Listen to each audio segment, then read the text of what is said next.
miku tim, heroi i demokracisë, njeriu që guxoi dhe varri frikën familjes Hajdari. I nderuar doktor Berisha, përshëndetje për ju, për çdo demokrat, për çdo qytetar dhe për çdo shqiptar. Unë në këtë bashkëbisedë me ju do të jem i drejtë për drejtë. Disa miqtë mi më këshilluan që unë të shkruaj disa fjalë në letër. I thash jo, sepse atë që kam jetuar nuk kam dëshirë ta shkruaj, sepse jam pjesë e historisë.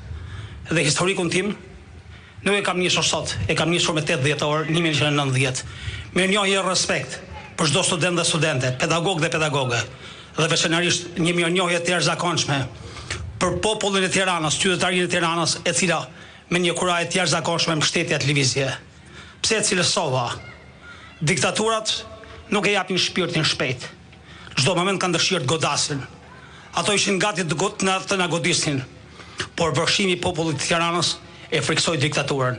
Mirënjohje dhe respekt. 8 dhjetori nuk është një ngjarje, ajo është një histori. Pas 8 dhjetorit erdhi momenti i krijimit të Partisë Demokratike. Dikush mund thotë Osmani sot jemi mbledhur për 8 dhjetorin, është e vërtetë.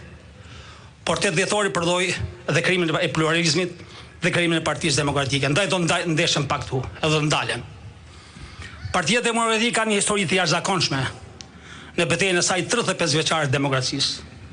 Është e vërtetë që momentet aktuale nuk janë më të bukurat e mundshme ku duhet ta gjenin Partinë Demokratike dhe Shqipërinë. Por pluralizmi në Shqipëri, në një vend si Shqipëria, me miq dhe armiq përreth, kuptohet ishte normale që do të kalonte në këtë lloj fazash. Historia e Partisë Demokratike është një histori që ne duhet jemi krenar dhe nuk duhet kurrë me fjalë të bëhemi pesimist për çfarë ka prodhuar Partia Demokratike.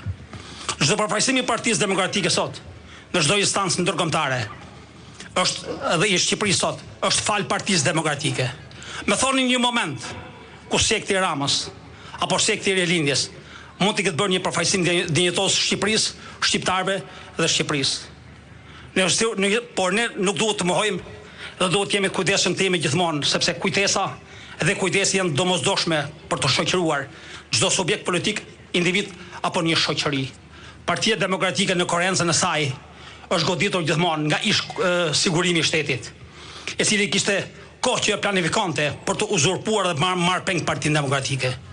Ne këtu sot vërtetojmë që si e marrë peng. Jemi njerëz të lirë të cilët e duam demokracinë, Shqipërinë dhe Partinë Demokratike. Pas viteve 92, 93, 94, Fondacioni i Shoqërisë Hapur në mënyrë sistematike e ka goditur Shqipërinë, veçanërisht Partinë Demokratike.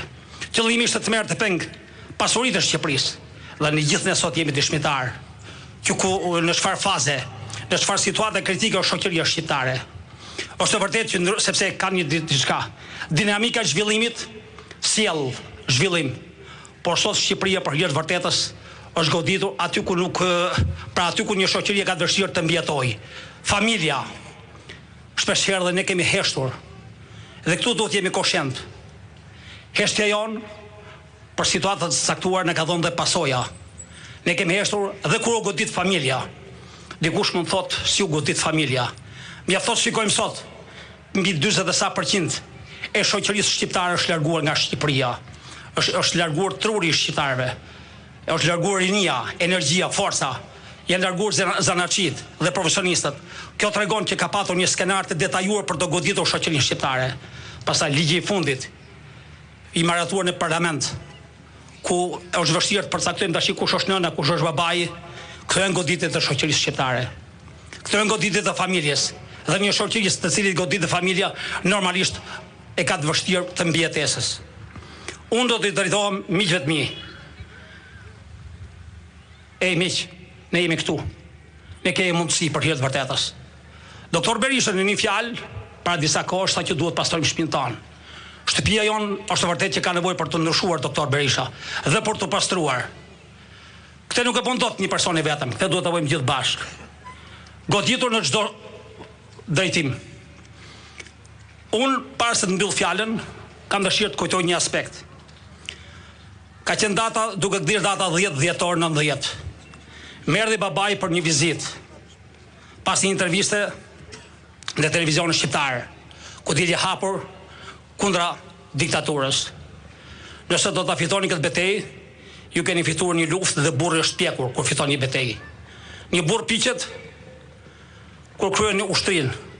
Një djalosh piqet kur i vdes babai në moshë 3. Dhe një burr mund piqet kur bën një burg. Ne disa faze i kemi kaluar, po jo çdo fazë ti ka treguar që e pjek burrin.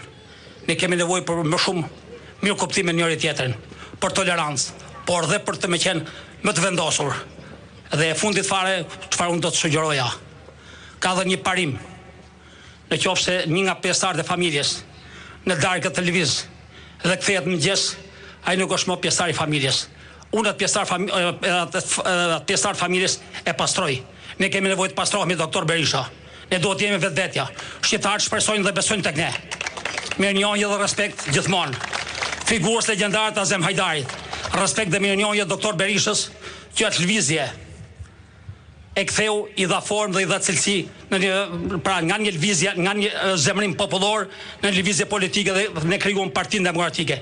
Respekt, mirënjohje për jetë Partisë Demokratike. Unë shpresoj, sepse pranvera do të jetë e shkëlqyer, do të jetë shumë më shkëlqyer sa dhjetori 1990. Të gjithë bashkë do ja dalim. Nuk ka vend për me thonë që jemi pak, ne jemi shumë. Gjithë këto zemra këtu janë shumë të fuqishme.